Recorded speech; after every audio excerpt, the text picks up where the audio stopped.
Alors qu'est-ce que le saké japonais? Eh bien tout d'abord c'est, on pourrait dire, une bière de riz qui se déguste comme un vin.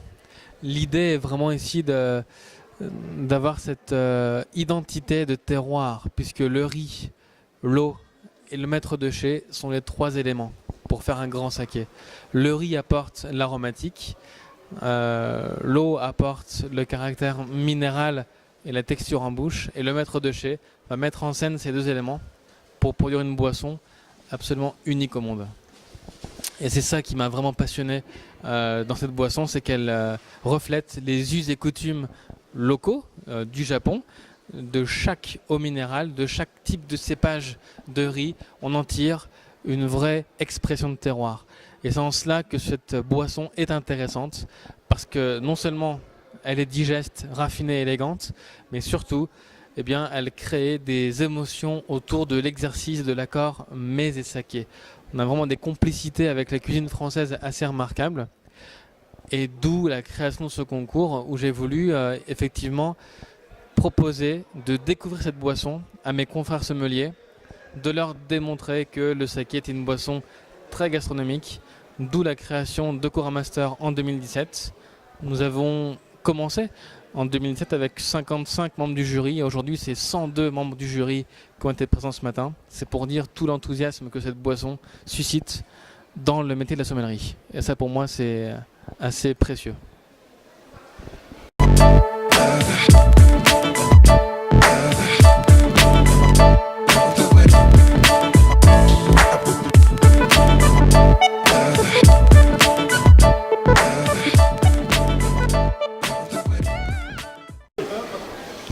Bien, bonjour à tous, en tout cas je suis évidemment ravi d'être présent ici.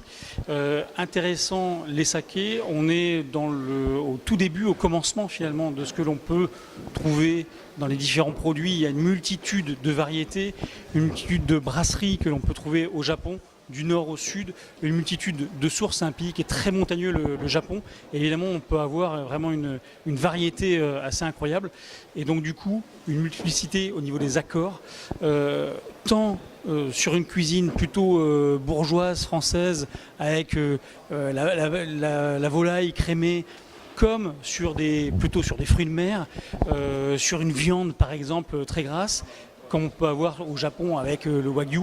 Là, ça sera des produits qui sont très intéressants. Il y a pas mal de choses qui peuvent être à découvrir, tant sur les crustacés, je pense sur des langoustes, crabes, tourteaux, homards. Ça, fait partie pour moi, je pense, des très beaux accords, parce qu'on a à la fois la pureté du saké, mais il faut aller évidemment sur des sakés qui seront les plus élégants, les plus fins.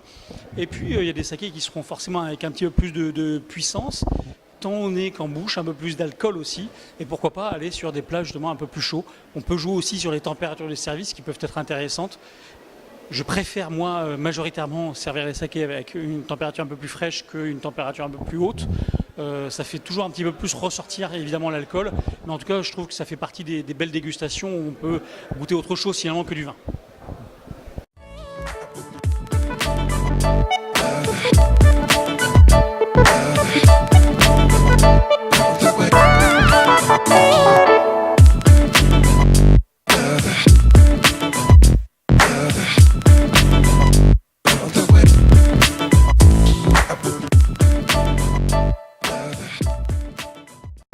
Dans mon restaurant japonais à Mâcon, Azuki, un restaurant japonais, et on a tout de suite mis en place les sakés japonais pour faire découvrir à notre clientèle le vrai saké et casser l'image d'un alcool fort. En effet, dès qu'on présentait le mot saké, les personnes s'attendaient à avoir un alcool très puissant en bouche, qui ne se mariait pas du tout avec la gastronomie, même japonaise. Alors nous avons décidé de changer juste un petit mot en mettant donc vin de saké dessus.